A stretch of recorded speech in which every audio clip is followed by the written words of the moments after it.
wabarakatuh.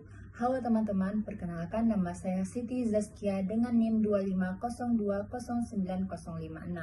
Baik, pada video kali ini saya akan membawakan storytelling dengan judul Scroll atau Grow, Pilihan Mahasiswa di Era Digital.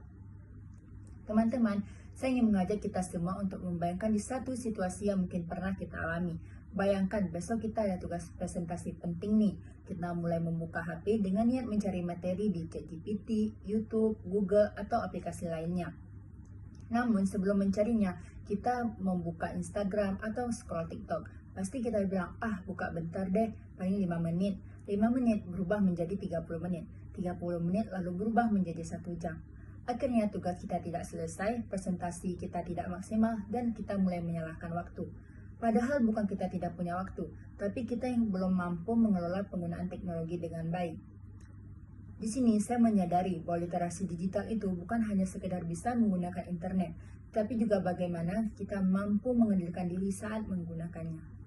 Di sini saya akan menjelaskan sedikit apa sih itu literasi digital. Literasi digital adalah kemampuan menggunakan teknologi dan media digital secara cerdas, kritis, etis, aman, dan produktif. Banyak orang mengira literasi digital hanya berarti bisa mengoperasikan laptop atau menggunakan aplikasi. Padahal yang lebih penting adalah bagaimana kita menggunakan teknologi untuk mencapai tujuan yang bermanfaat, bukan sekedar menghabiskan waktu. Mengapa literasi digital itu penting bagi mahasiswa? Sebagai mahasiswa, hampir semua kegiatan kita itu bergantung pada teknologi, seperti mencari referensi jurnal, mengerjakan tugas, mengikuti kelas daring, atau bahkan berdiskusi lewat grup WA. Namun, tanpa literasi digital, teknologi justru bisa menjadi penghambat. Contohnya, terlalu banyak bermain media sosial, mudah percaya berita hoax, atau bahkan menggunakan AI tanpa memahami materinya. Saya akan membacakan satu contoh kasus yang relevan.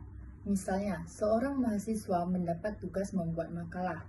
Ia membuka ChatGPT atau internet, lalu menyalin seluruh isi jawabannya tanpa membaca kembali atau memahami materinya.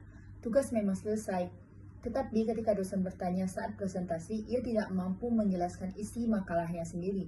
Sebaliknya, mahasiswa yang memiliki literasi digital akan menggunakan teknologi sebagai alat bantu belajar, bukan sebagai pengganti berpikir. Ia tetap membaca referensi, membandingkan informasi, dan menulis kembali dengan pemahamannya sendiri.